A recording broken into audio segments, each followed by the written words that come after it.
Je viens d'écouter une émission sur la circoncision, ou plutôt le fait que les Juifs ne seraient pas circoncis.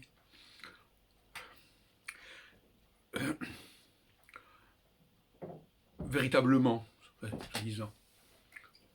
Effectivement, en lisant Jérémie, on voit des choses de ce genre.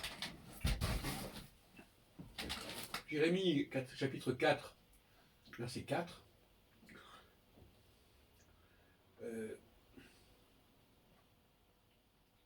Il y a le problème, toute la maison d'Israël a le cœur incirconcis. Jérémie 9, 25.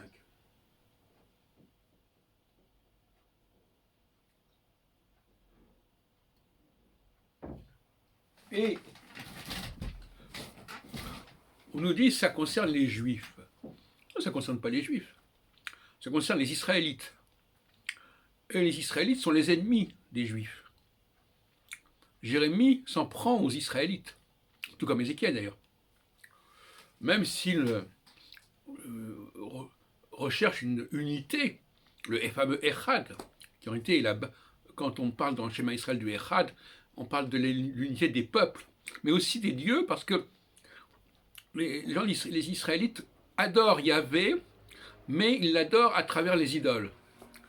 Mais ils adorent le même Dieu que les Judéens, mais pas sous la même forme. Donc, une fois de plus, on a le scandale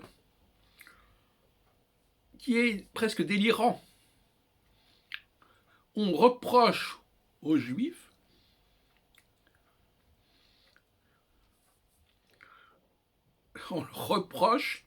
ce que les prophètes, soi-disant, leur reprochent. Alors, ça fait penser au protocole des sages de Sion. Regardez ce que les Juifs disent d'eux-mêmes, à leur propre sujet. Alors, dans le cas des protocoles des sages de Sion, ça se comprend parce que c'est un faux. Mais dans le cas de la Bible, on devrait réfléchir à deux fois avant de dire des énormités pareilles.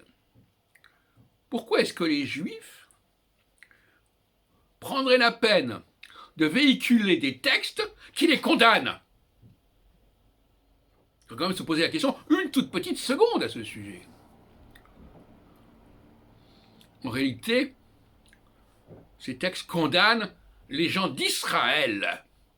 Et c'est pour ça que ces textes figurent dans la Bible. Car s'ils condamnaient les Juifs, il est évident que les Juifs ne s'amuseraient pas à véhiculer ce genre de propos. Mais comme les Juifs eux-mêmes semblent à peu près ignorer toute cette problématique, ils sont complètement perdus, les Juifs.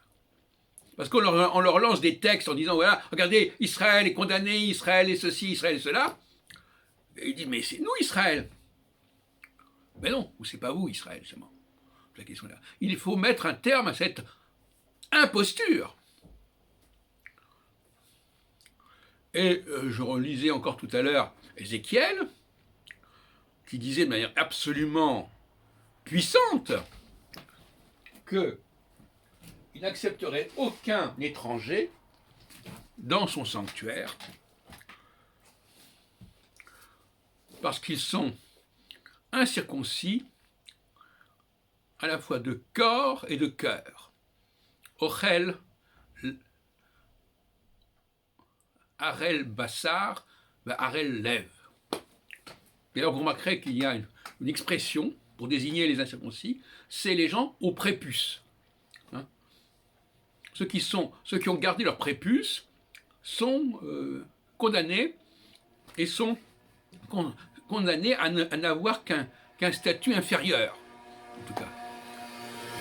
Ézéchiel le dit à propos des Lévites en disant « Oui, vous avez fait un certain nombre de choses en faveur des gens d'Israël, donc vous n'aurez droit qu'à une position ancillaire et de servitude dans le temple. » Bon.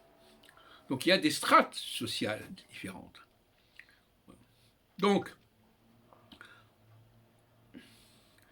chez Ézéchiel, les choses sont extrêmement claires.